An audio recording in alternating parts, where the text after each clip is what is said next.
hi ನಮ್ಮ ಇನ್ನಿ catla fish fry ಮಂತೊಂದುಲ್ಲ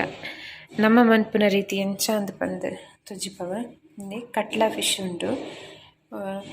ನೀನು ready ಮಂತದ ರೀತ clean ಮಂತದ ಮಂಜಾಲ್ದ ಪುಡಿ ಒಂಜಿ 2 ಟೇಬಲ್ ಸ್ಪೂನ್ ದಾಟ್ ಮಂಜಲ್ದ ಪುಡಿ ಐದಕ್ಕ ಒಂಜಿ 3 ಟೇಬಲ್ ಸ್ಪೂನು ಮುಂಚಿದ ಪೊಡಿ ತಂದ ಇದಕ್ಕೆ 1 ಸ್ಪೂನ್ ದಾಟ್ ಶುಂಠಿ ಬೆಳ್ಳುಳ್ಳಿ ಪೇಸ್ಟ್